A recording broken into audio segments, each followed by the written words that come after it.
Hi, so this is actually a how to make your own wreath. It's pretty easy.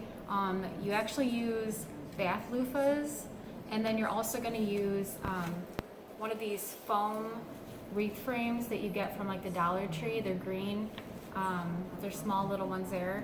And you're going to need about 3 of these little bath loofahs. And you can use different colors. I used all white ones.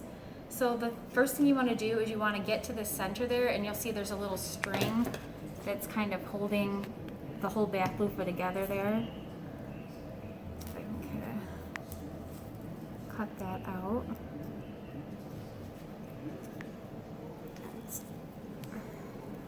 I don't know if you can see it there. This is probably the most tedious part of the whole thing.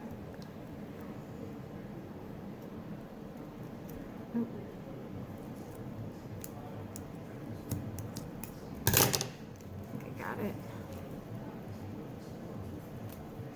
Maybe. Yeah, there it is. And then you're going to get this long thing here, and it's kind of like in a tube here. So the first thing you're going to do to make it the easiest is to kind of pull it up onto your arm.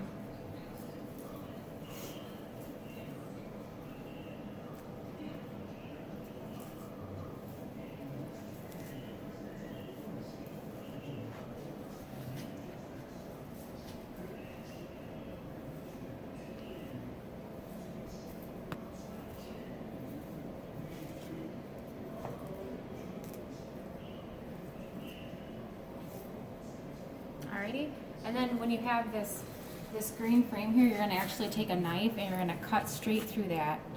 And then what you're going to do is you're going to slide from your arm onto this and pull it all the way around. You're going to need, like I said, about 3 of these. You can use all the same color. You can use 3 different colors, but it's really versatile. It's up to you, whatever colors, if you're doing it for a holiday. And then all I did is I taped it back up with the electrical tape there. It usually comes in like black or this color here. And so then it's uniform. I took the old ribbon from the loofah and actually made it for my hanger. I just pulled it around there. And then on this side, I went ahead and I had bought a little bouquet of the flowers from Dollar Tree. And these are like patriotic ones that went in there. And there you go. And you could use, like I said, you could do like a Halloween one, Christmas, Memorial / 4th of July. There you go, pretty easy and less than $5.